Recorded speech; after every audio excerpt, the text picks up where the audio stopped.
Good morning. My name is Judd Caswell. I use he, him pronouns. And I'm with you today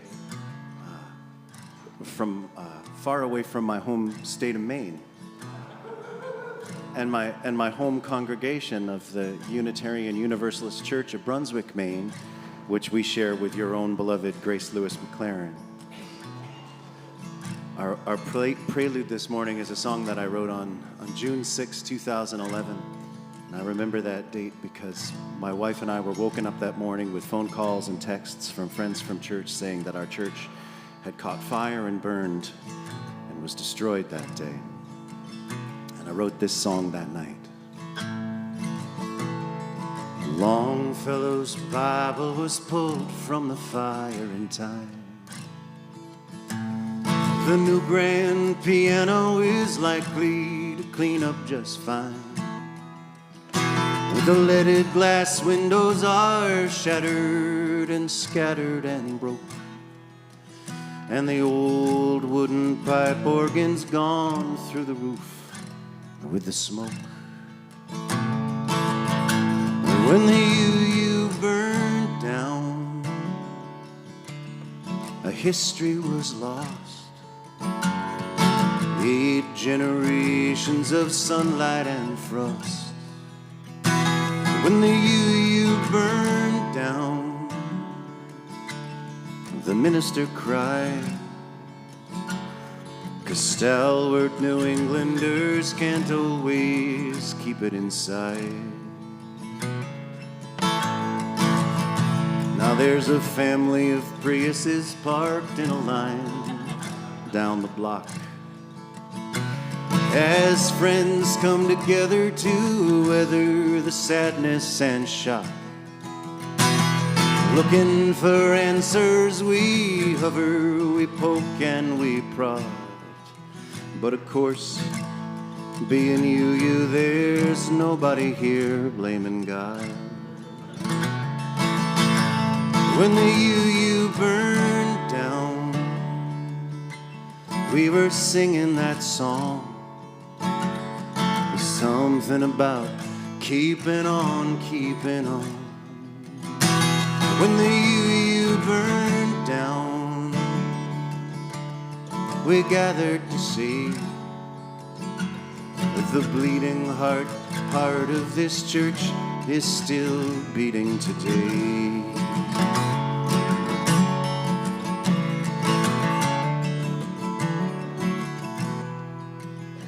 At the corner of Middle and Pleasant, they're loading the trucks with everything that wasn't nailed down, wasn't burned up.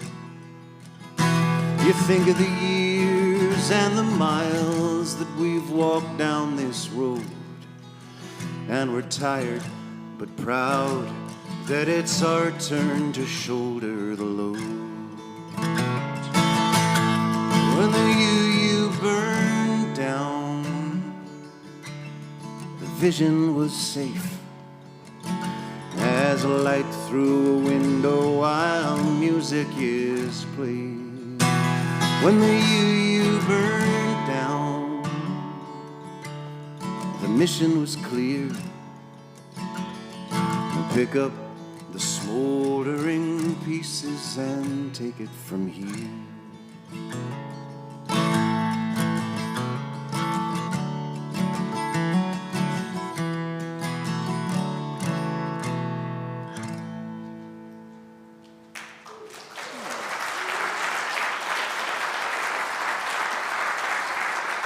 Thank you.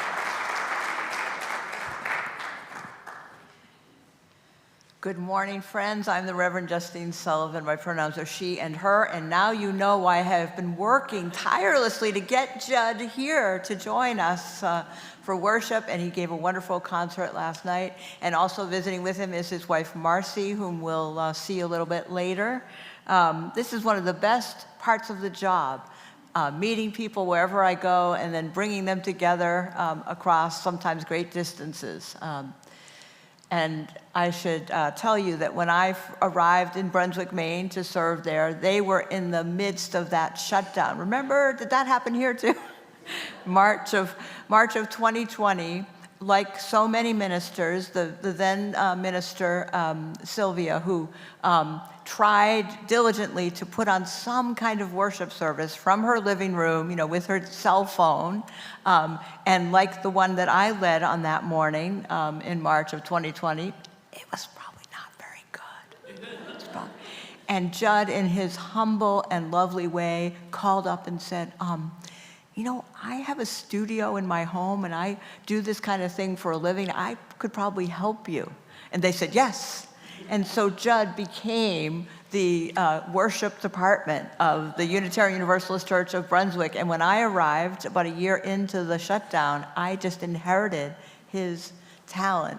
And we spent time together every week assembling our worship service. And so we've been having some lovely nostalgic moments as we created this worship service for you this morning. So it is lovely to have you here. Judd Caswell.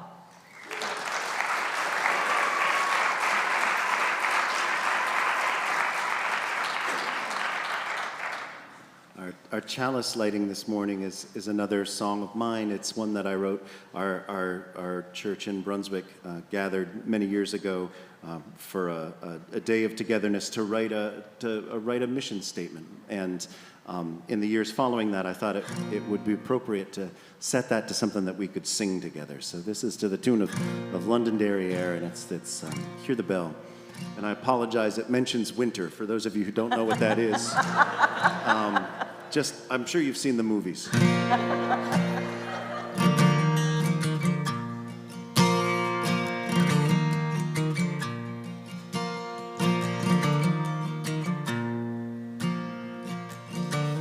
Hear the bell that calls us all together to take our place and light the chalice flame. Feel the years of history surrounding. Hear the call of wisdom, true and plain, to welcome all and nurture one another, to live with care and honor for the earth, to work for peace and justice ever growing, till every soul is certain of their worth.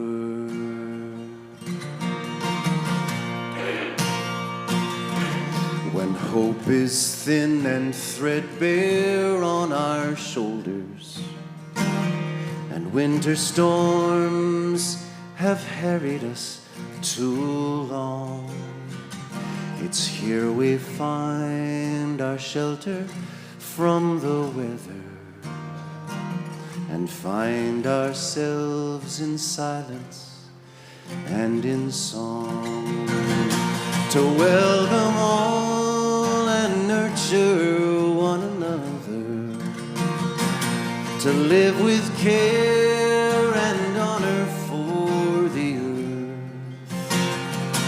to work for peace and justice ever growing, till each and every soul is certain of their worth.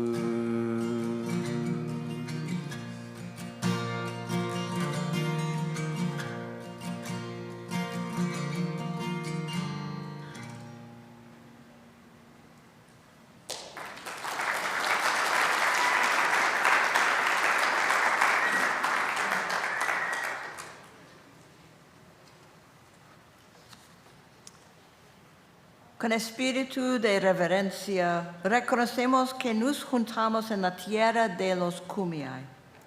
Al encender esta vela, reafirmamos nuestro compromiso de cultivar relaciones significativas con los habitantes de esta tierra y de trabajar juntos por la justicia y la equidad. In a spirit of reverence, we acknowledge that we gather on the land of the Kumeyaay, As we light this candle, we affirm our commitment to cultivate meaningful relationships with the people of this land and to work together for justice and equity.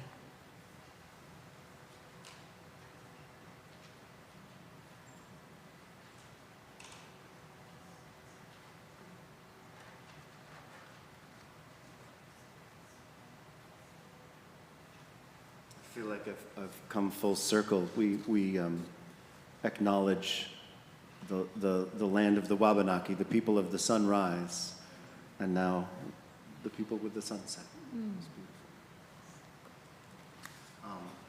beautiful. We're going to rise in body? Yes. So often we say rise in body or spirit. I would like you to say rise in spirit and body if you are able. Yes. Please rise in spirit. For our opening hymn, and I'll have to teach the gathering hymn to you because it's another one of mine. It's called That's the Way We Climb, and it's not too hard to sing along with. So the first line of every verse is going to be repeated up a little notch just for some elevation, and then the last lines get repeated a bunch of times as well. And we'll come around to this first one again. So this first one's your practice time, and then we're going to sing the rest of the hymn, and then the last time around we'll sing this one together with gusto. It goes like this. Here's their melody.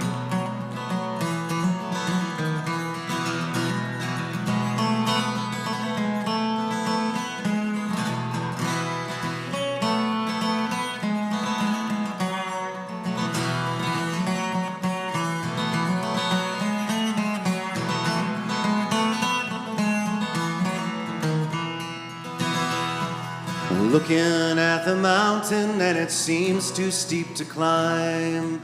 Looking at the mountain and it seems too steep to climb. It takes a lot of courage and it takes a lot of time.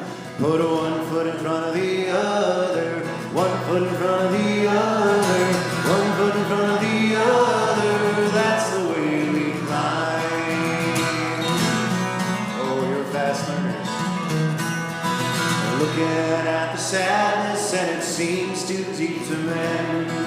Looking at the sadness and it seems too deep to mend. Look into a stranger's eyes until you find a friend. Put one hand in the other, one hand in the other, one hand in the other. That's the way we mend.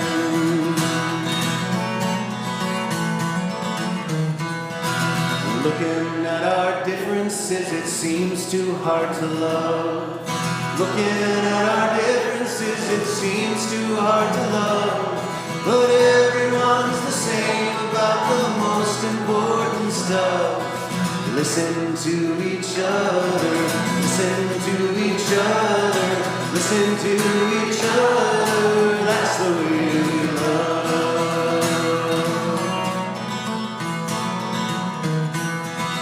Looking at yourself, it seems there's nothing you can do. Looking at yourself, it seems there's nothing you can do. But if you do the best you can, well, I will do it too. And we'll lean upon each other, lean upon each other, lean upon each other. That's what we can do.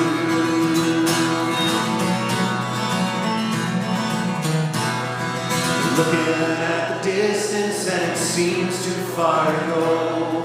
Looking at the distance and it seems too far to go. The road that leads to justice may be longer than we know. But put one foot in front of the other, 1 foot in front of the other, 1 foot in front of the other. That's the way we go.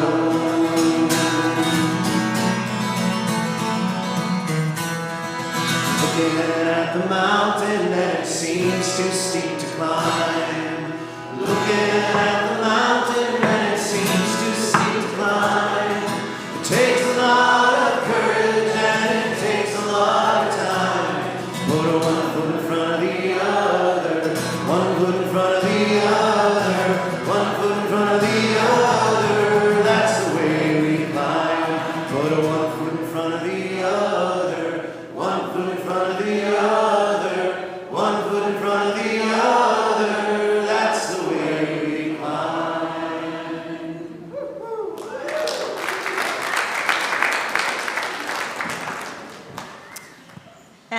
you again good morning and welcome to the First Unitarian Universalist Church of San Diego, where we worship each Sunday in the South Bay, here in Hillcrest, and online. Our mission is to create community, nurture spiritual growth, and act on our values to help heal the world. If you are visiting with us this morning, I want to extend to you a special welcome, and I invite you to fill out the visitor form in your order of service and return it to the welcome table as you leave the meeting house. And if you're joining us online, you too can fill out a visitor form on the link on the live stream page or in the YouTube service description.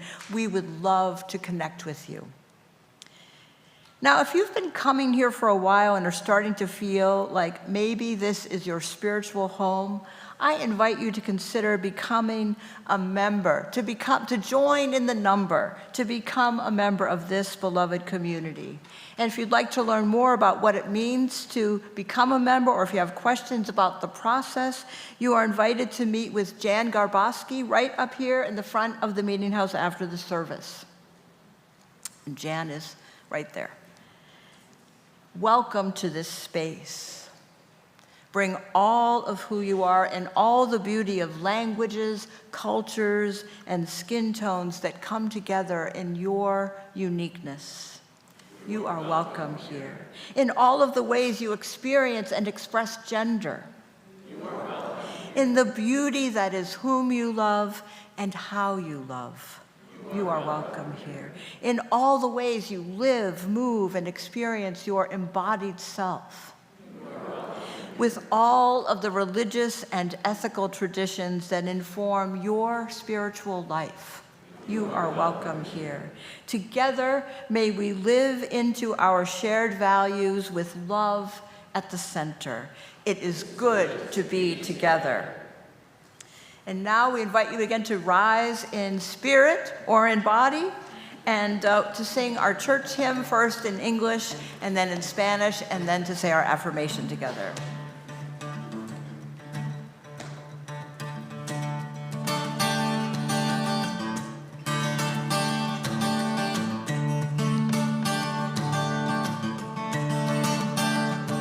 From all who dwell below the sky,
and to help one another in fellowship.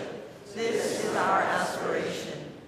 Que el amor sea la doctrina de esta iglesia, la búsqueda de la verdad su sacramento y el servicio su oración. Vivir juntos en paz, buscar la verdad con libertad y ayudarnos mutuamente en comunidad. A eso aspiramos. Good morning, friends. I would love to invite any children or youth who would like to come up and join me and my new friend Judd for our time for all ages. We're going to sit on the floor a little differently and look this way so we can see. And while our friends are coming up, just a reminder, you can check out on the back of your music notes. There's 2 things happening in the second hour. You can join Emma in the garden for some mindful gardening. You can enter the garden through room 113 or Reverend Kristen up in room 323 for archetypes of resistance. Good morning. Thanks for coming up. I just realized I wore special socks for you this morning. Do you see these? Do you see what's on these socks? You see? It says, "What do you call an illegally parked frog?" You know what the answer is? Toad. Guess who gave those to me? Yeah, it was actually my sister. My kids love those. I tell jokes like that all the time. So would you sing a song? I want to, do you know the song Sia Hamba? Have you ever sung that song here?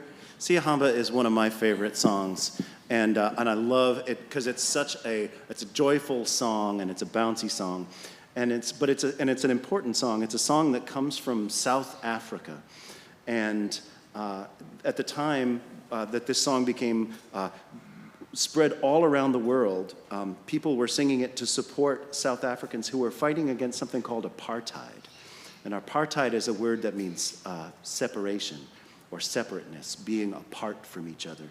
And in South Africa at that time, there were people in charge who were trying to keep people apart based on where they were from and what language they spoke and the color of their skin. And people all around the world wanted to sing this song in the language of the people there, which is Zulu. The language is Zulu. And so it's if you haven't sung it before, the Zulu words go like this. Siyahamba kukenyen kwenkos. Siyahamba kukenyen kwenkos. Does that sound familiar at all? So it starts with Sia, like Sia. Sia hamba kuken yen kwenkos. Sia hamba kuken yen kwenkos. It just feels good in your mouth, doesn't it? Sia hamba kuken yen kwenkos. Sia hamba kuken yen kwenkos. You want to try to sing that with me? And we'll get it kind of bouncy. You know what I've found is that the faster you sing it, the less it matters whether you're saying the words right. So let's do that. Sia hamba kuken yen kwenkos. Sia hamba kuken yen kwenkos. We repeat that. Sia hamba kuken yen kwenkos. Sia hamba kuken yen kwenkos. So there's a whole second part to the song, but it's exactly the same words, and it goes like this. Sia hamba kuken yen kwenkos. Sia hamba kuken yen kwenkos. Let's do that whole thing one more time in Zulu. Sia hamba kuken yen kwenkos. Sia hamba kuken yen kwenkos. Sia hamba kuken yen kwenkos. Sia hamba kuken yen kwenkos. Sia hamba kuken yen kwenkos. Sia hamba kuken yen kwenkos. And then we also can sing the English version of that, which is these words. We are marching in the light of God. We are marching in the light of God. We are marching in the light of God. We are marching in the light of God.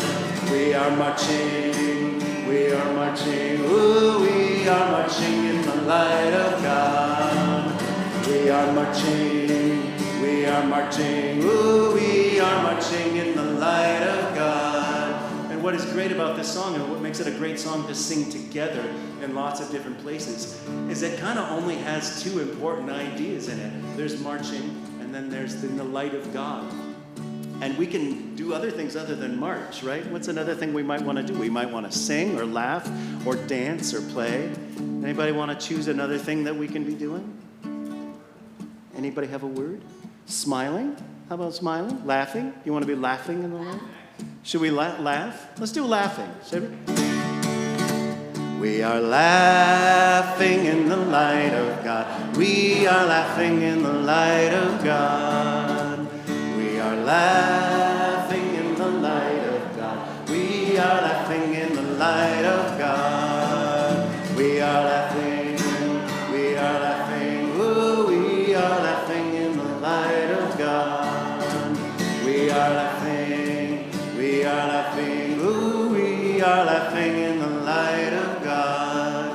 sometimes you get together and you sing about things like, maybe you're singing about peace. Could you be doing something for peace? Maybe we're singing for peace this time. Should we be singing in the light of peace?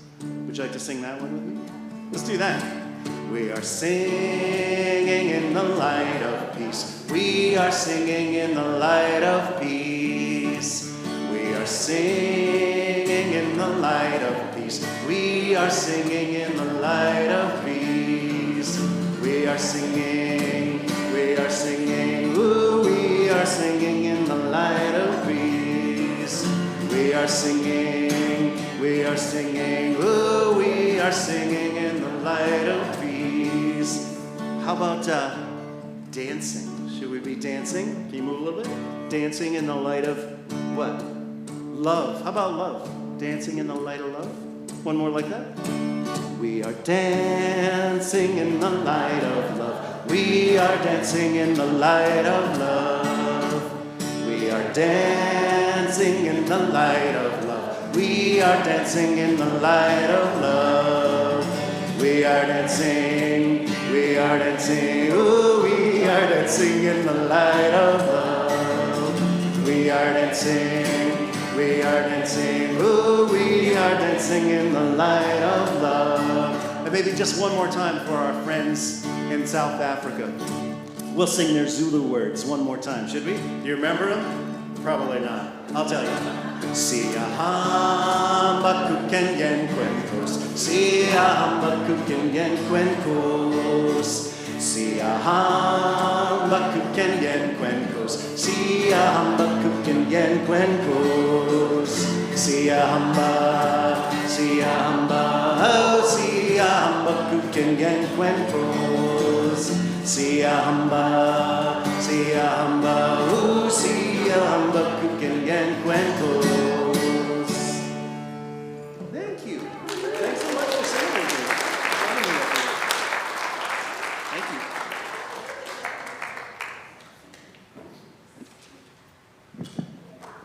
Thank you so much. And thank you, friends, for joining us. Those of us up here, we're going to stand up, and I need your hands to help me. We're going to lead the congregation in our affirmation. We'll say it first in English and then in Spanish. We are Unitarian Universalists, a people of open minds, loving hearts, and welcoming hands. Somos unitarios, universalistas, personas de mentes abiertas, corazones amorosos y manos que dan la bienvenida. And now I invite all the children and youth who would like to join me and their other leaders out on the patio. We'll head to our groups.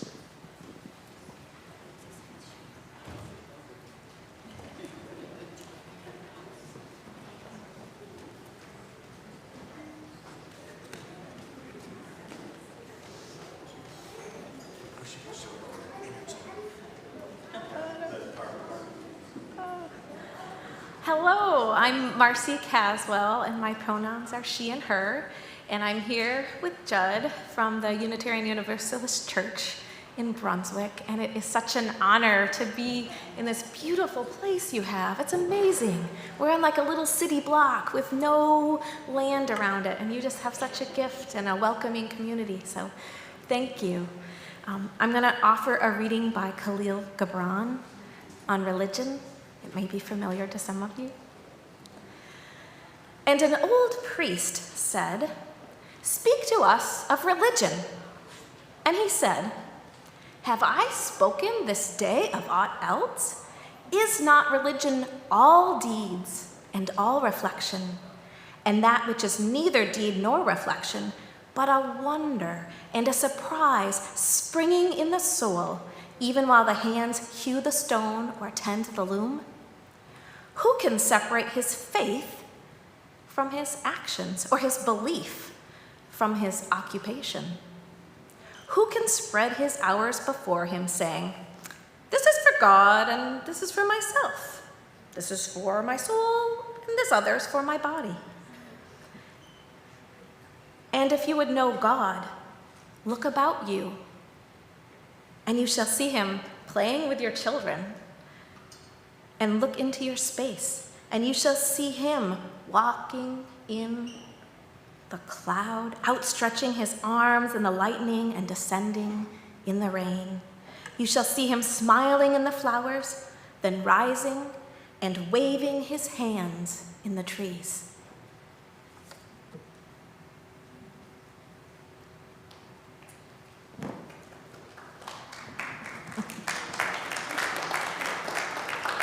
Well done. Thank you, Marcy.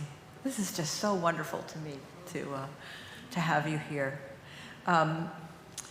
Beloveds, when a member of our community dies, we have a ritual that we engage in where we extinguish our chalice and we light a candle for them.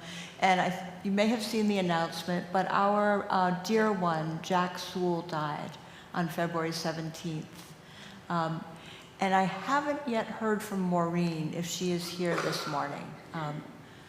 I don't see her, so I'm going to wait until next week, and we will extinguish the chalice for Jack then, but I wanted you to all be aware that we are holding Maureen and their children in our hearts, and we will honor him soon, and there will be a celebration of his life on Saturday, March 21st. So look in the window for more information about that.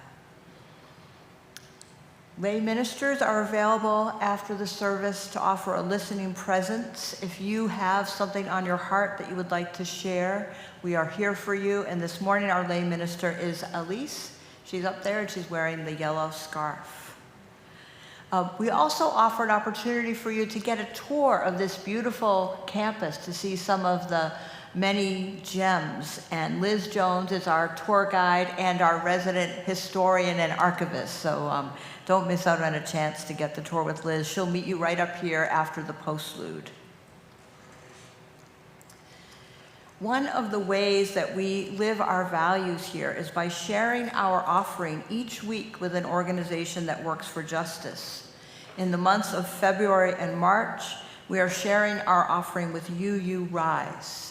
Founded in 2007, UU Rise provides low-cost and no-cost legal and related services for immigrants and refugees. So important in this time. Now more than ever, as we know, immigrants are being targeted, harassed, and mistreated. Supporting UU Rise is something that we can do to help get legal assistance to those who so urgently need it.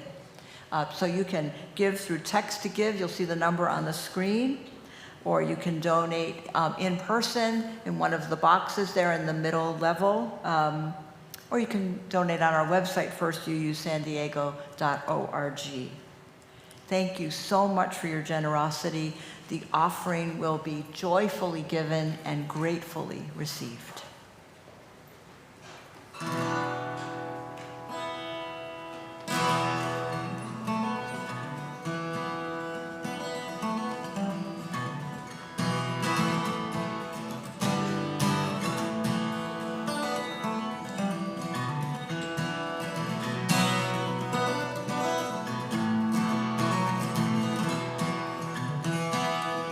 Go to the mountain, smell the mountain pine. Go into the mountain to feel the mountain time. The rocking wind around me, gonna make the mountain mine. Standing on the mountain, up in the mountain sky. Standing on the mountain, beautiful and wide, standing in the sunshine, peaceful as a child. And I'm halfway there, I am halfway there. Well, I'm halfway there, I am halfway there. 'Cause until I come on home with something I can share, I'm only halfway there.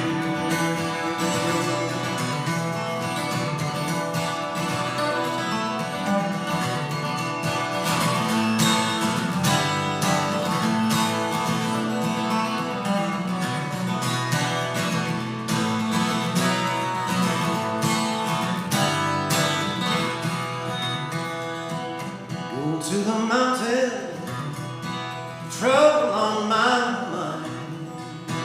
Going to the mountain to see if I can find a place to lay my burden and to leave it all behind. Standing on the mountain, set my spirit free. Standing on the mountain to see if I can see. And when there's no more mountain, and when there's no more me, I will be halfway there. And I'll be halfway there. I'll be halfway there. I'll be halfway there.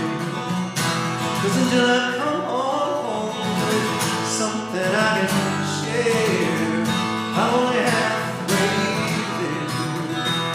Yes, until I come home with something I can share, I'm only halfway there.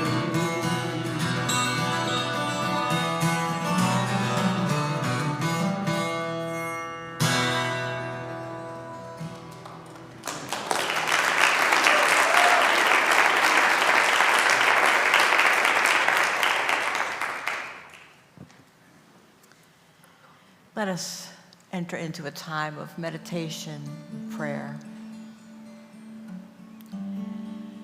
I invite you to breathe deeply. Maybe you haven't breathed fully all week with all the news that is swirling around us. Take a nice, slow breath in through your nose. See if you can hold it for a moment. And then exhale as if you're blowing out birthday candles.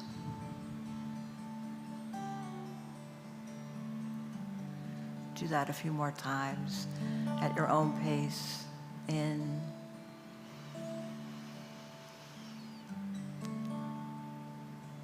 Out.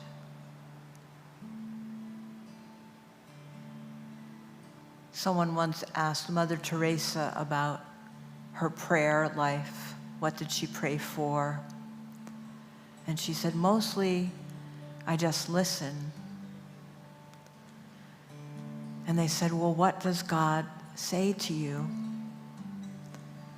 And she said, mostly God just listens.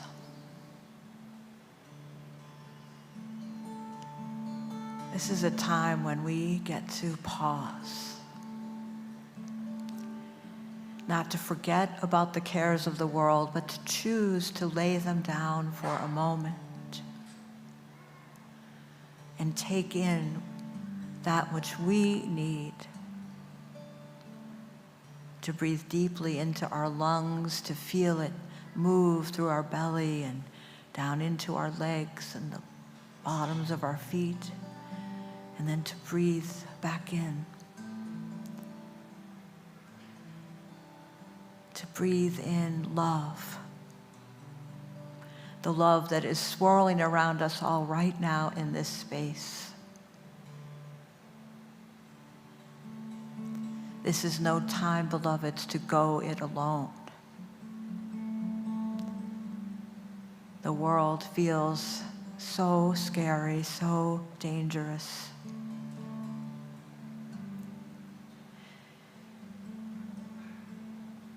Let us be reminded that we need not face those dangers alone. We need only join hands with our neighbors. And as we sit here in the quiet beauty of the space with the beautiful music that Judd is sharing with us, let us remember that we are each other's beloveds. And we will get there. We will get there together. May it be so. Blessed be. Ashe. Amen.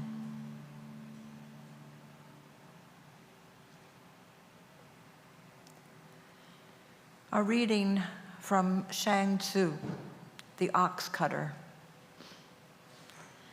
Prince Wen Yi's cook Ting was cutting up an ox.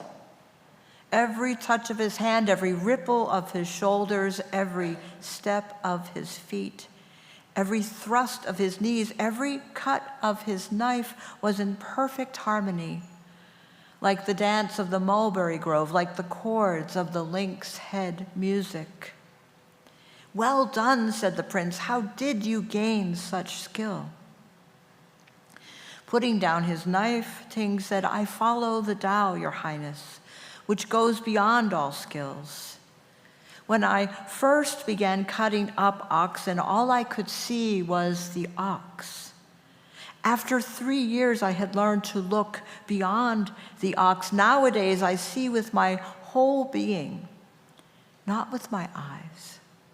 I sense the natural lines, and my knife slides through by itself, never touching a joint, much less a bone.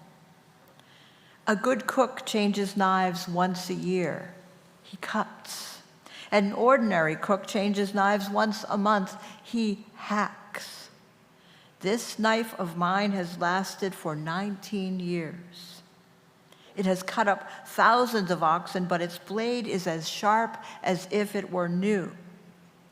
Between the joints, there are spaces, and the blade has no thickness. Having no thickness, it slips right through. There's more than enough room for it.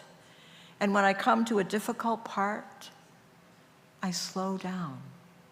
I focus my attention. I barely move. The knife finds its way until suddenly the flesh falls apart on its own. I stand there and let the joy of the work fill me.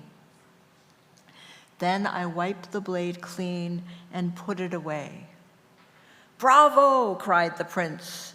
"From the words of this cook, I have now learned how to live my life."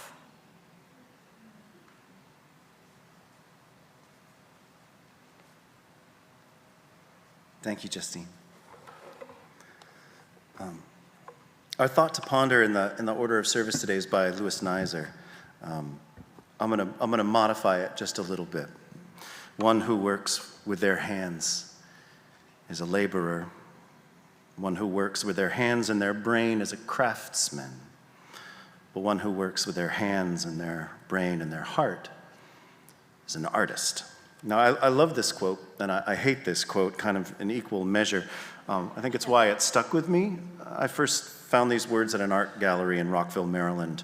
I was playing a show there, and they had set aside some office space for me to tune and warm up, and that quote was hanging on the wall. So I hate this quote because it's easy for me to imagine it as a kind of a smarmy praise for the artists and sculptors and photographers whose work filled the gallery. You can read it as saying that artists, with a capital A, are somehow more than the average person. Now, I love this quote because I can also see it as a complete tearing down of that attitude. I think it says that being an artist is not about the type of work you do. It doesn't matter if you're a sculptor or a mechanic. Art comes from the integrity of your attention and your effort. If you work with your hands and your brain and your heart, that's it. You're an artist. Just like the ox butcher, Ting, he elevates his labor to the level of artistry and beyond, really, to mastery. On the other hand, if you're a sculptor or a painter or a photographer or even, dare we say, a musician, but you're not out there working with your heart and your head as well as your hands, are you really an artist? I've worked my share of hours as a laborer musician with only my hands on the job. My head may be in the baseball game on the TV next to the stage, my heart tucked away somewhere safe for the night. Still, I believe it's within each of us to become that kind of artist, doing our work with our full selves, whatever that work may be. I also think there's a really important goal to strive for, not for the purpose of doing great works, but for the purpose of living great lives, full of meaning and connection. I want to show that the pursuit of creativity is at its heart a spiritual pursuit. Suggests that as Unitarian Universalists, we have an opportunity to grow as a congregation if we support that pursuit in each other. So Neiser has laid out this really simple explanation of how to be an artist. Hands, heart, brain. Simple doesn't mean easy, of course. At the center of this advice is the idea that we're fundamentally divided creatures, specifically that our brains and our hearts operate independently of each other. And not just independently, quite often in opposition to each other. It turns out this division is not so easy to overcome.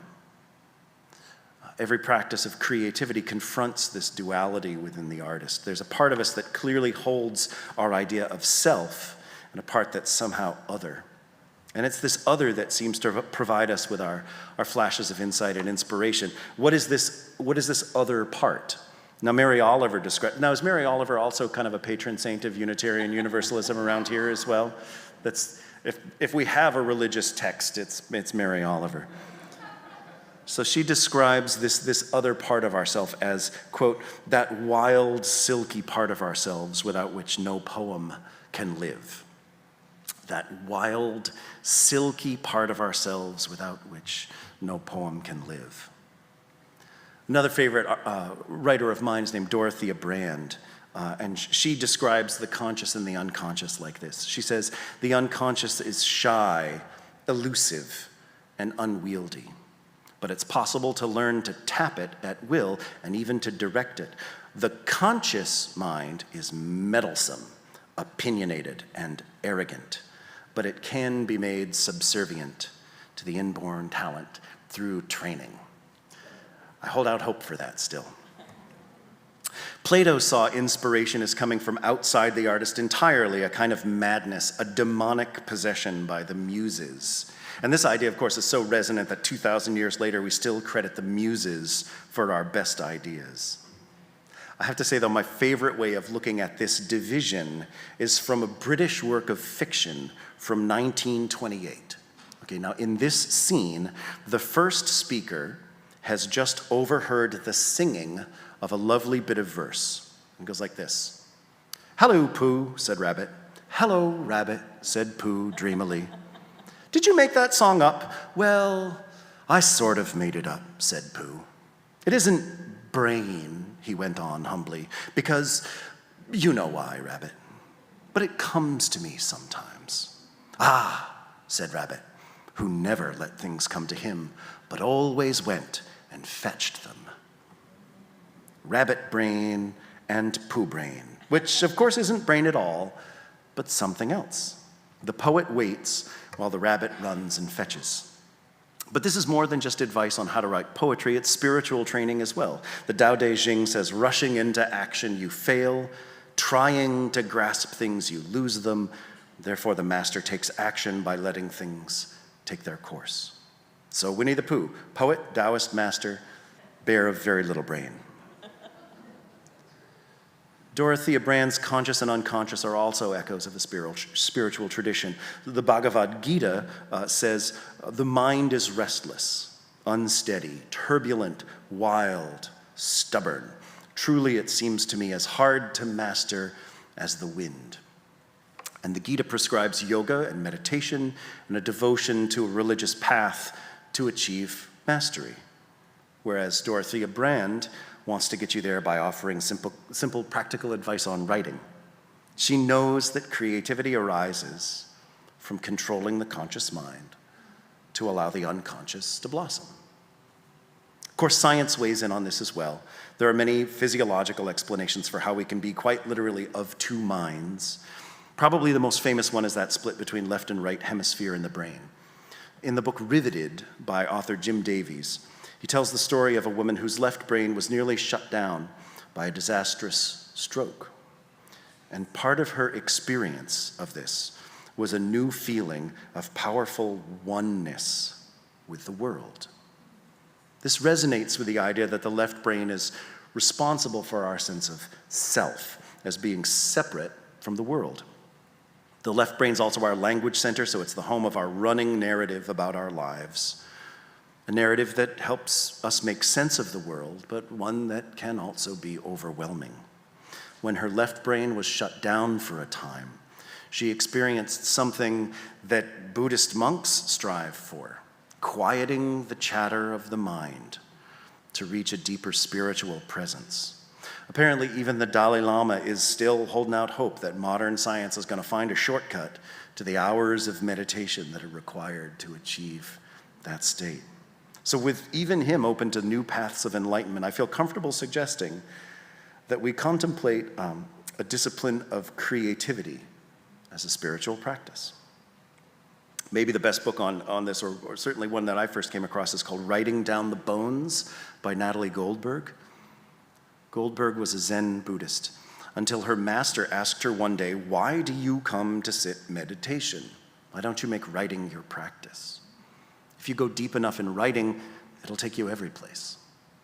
So she set out to go deep and to leave a set of instructions that any of us can follow to go deep along with her.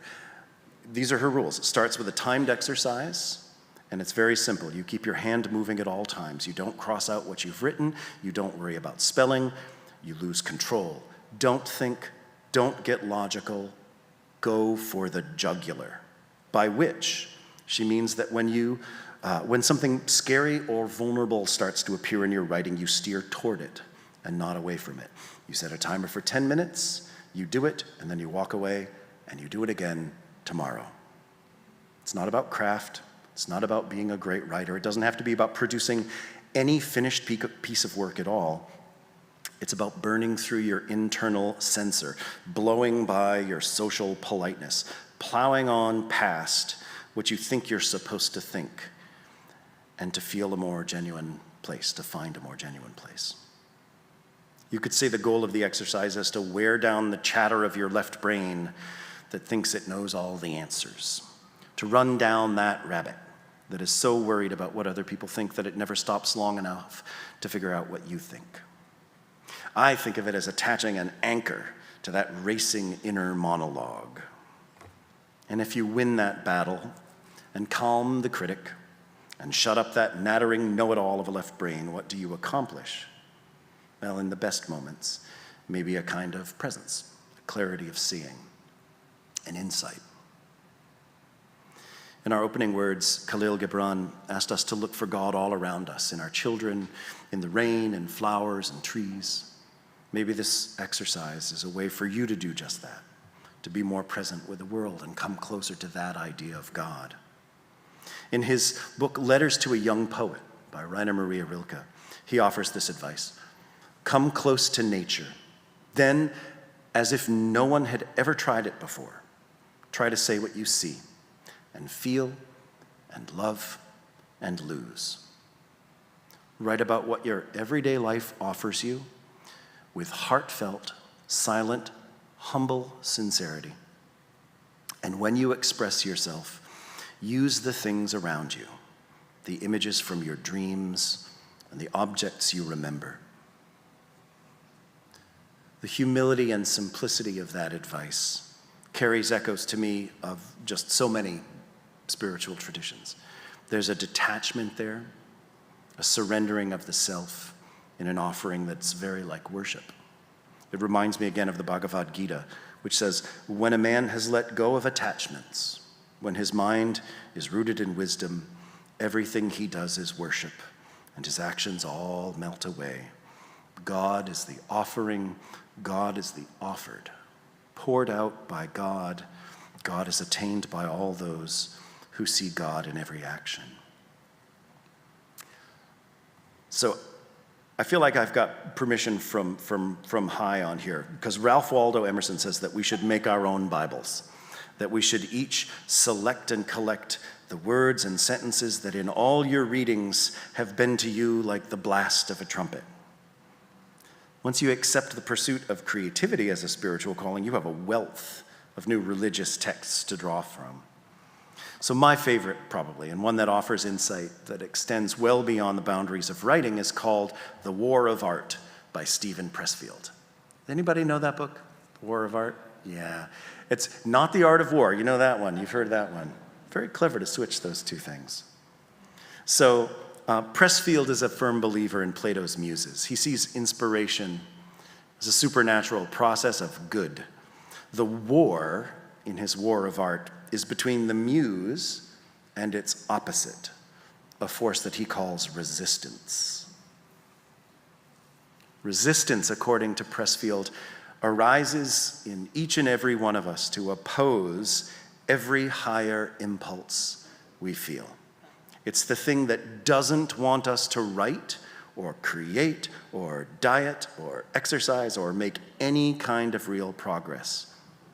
If the muse is an angel, resistance is the devil on the other shoulder saying, go ahead, eat that cake.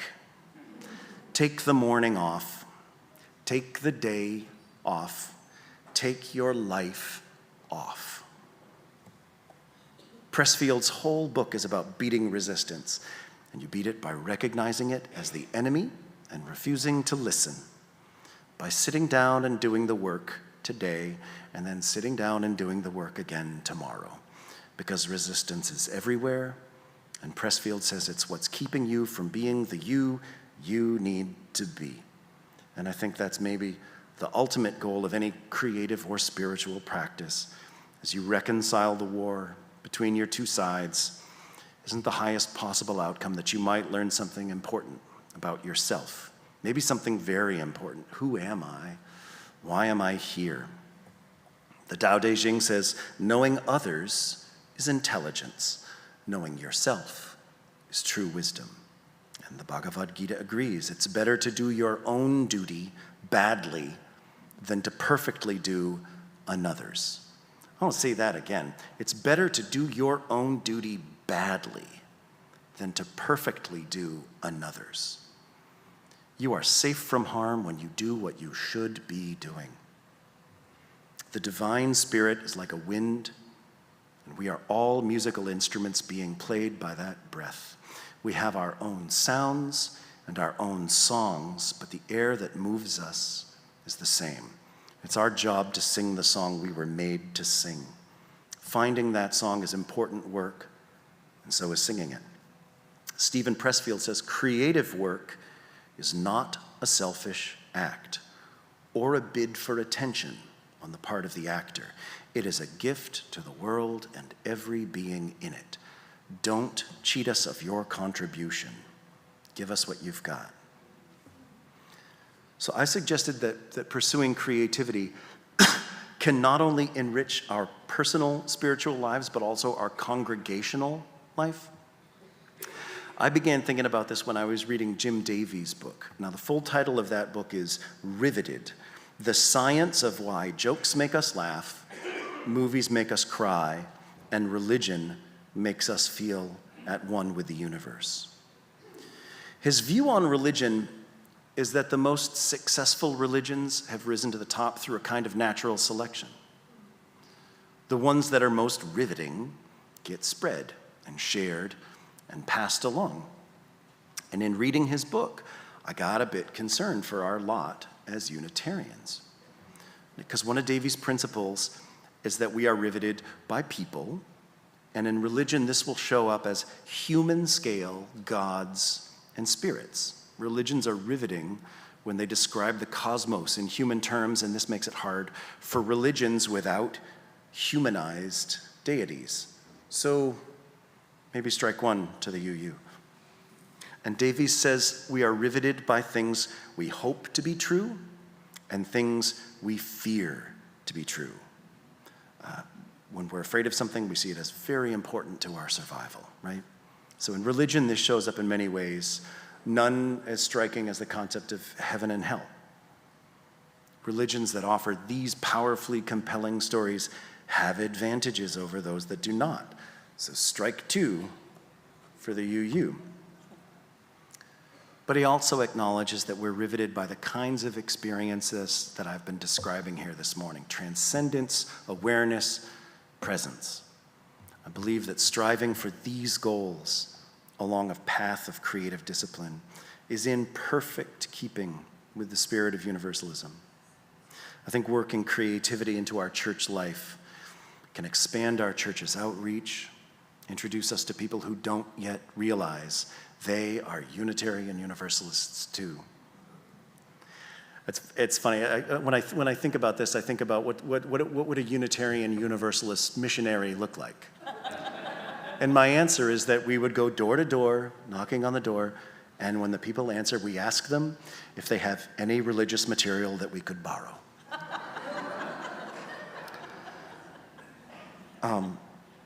So this kind of creative outlook is exactly the sort of thing that brought me to the UU in the first place. As a musician, for a long time I thought that Unitarian Universalist was just a kind of musical coffee house.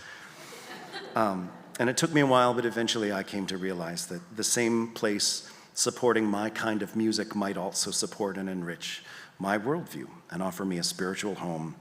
And I think that same kind of path could bring many more people through our doors. So may it be. So may it be.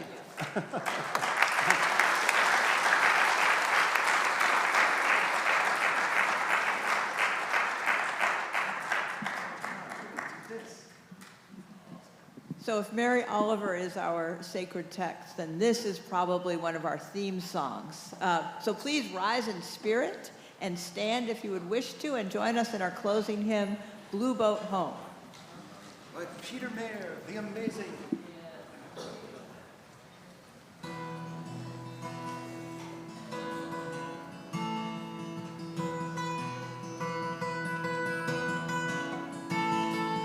Though below me I feel the ocean, standing on these mountains and plains, far away from the rolling ocean, still my private heart can say, I've been sailing all my life now, never harbor or port have I known.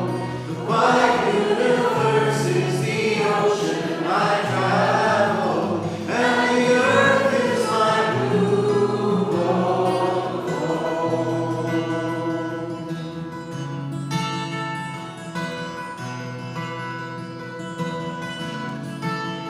Sun, my sail, and moon, my rudder, as I ply the starry sea, leaning over the edge in wonder, casting questions into the deep, drifting here with my ship's companions, all we kindred pilgrim souls, making our way by the lights of the heavens in our beautiful blue boat home.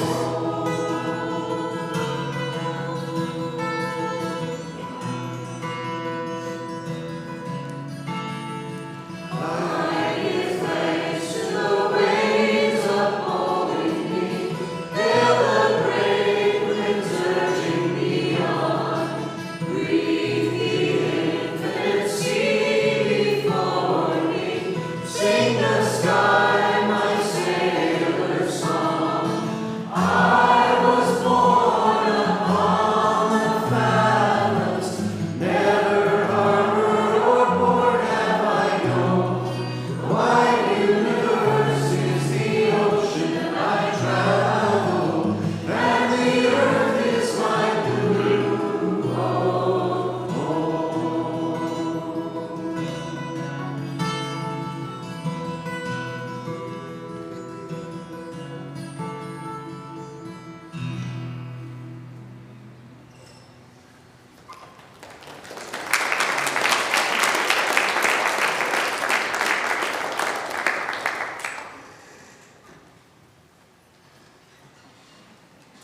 This is the moment for benediction, Justine.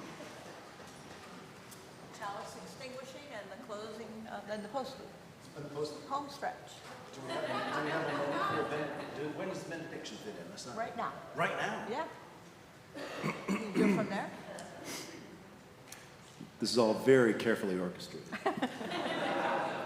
This is the best part. So by way of benediction, I would like to say, in the immortal words of our sage of the unconscious, Winnie the Pooh, poetry and hums aren't things which get you, I'm going to try that again. Poetry and hums aren't things which you get.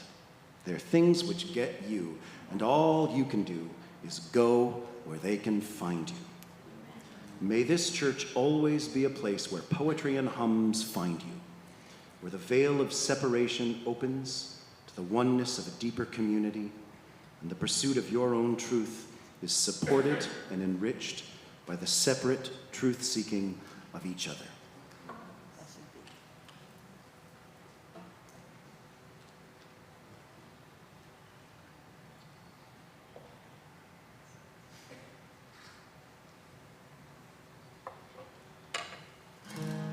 I do have one more song for you from the UU Church of Brunswick, Maine.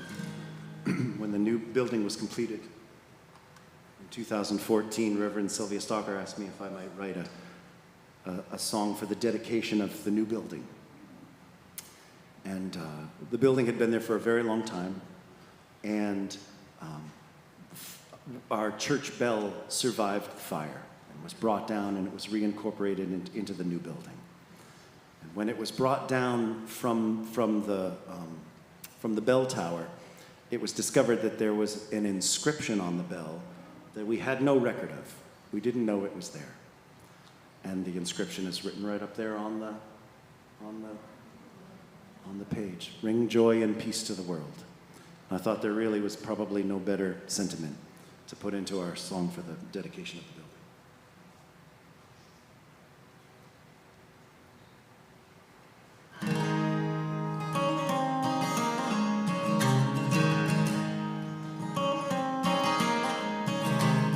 3 times a day on the main street of Brunswick, that old Universalist bell rang out the morning, the noon and the evening. All of the town knew it well. Old Colonel Dennison sent back the first one. He said that the tone wasn't pure, and we Universalists, so few in number, well, we gotta sing out if we want to be heard, ringing joy and peace to the world. Ring joy and peace to the world. You're gonna have a chance to sing that again if you want. 40 years later, one October evening was lit by a terrible fire, and the next Sunday morning the bell lay in ruins in the ashes and bones of the spire. And the years had been hard as those black walnut pews, and the church could have easily died, but they rolled up their sleeves, picked up the pieces. They recast the bell, and right there on the side said, ring joy and peace to the world. Ring joy and peace to the world.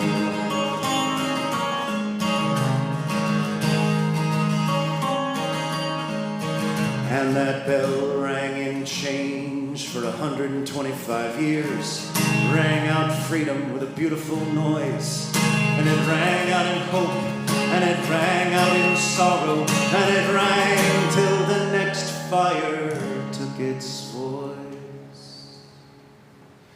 Now some folks will tell you the church is so stubborn, we don't even know when we're beat. And some folks will tell you the church has got gumption, and we know how to land on our feet. All that I know is the work was unfinished, and we all felt the need to go on and build a home here for bringing that bell back to ringing. Our voices still singing out loud with a song, ringing joy and peace to the world. Bring joy and peace to the world.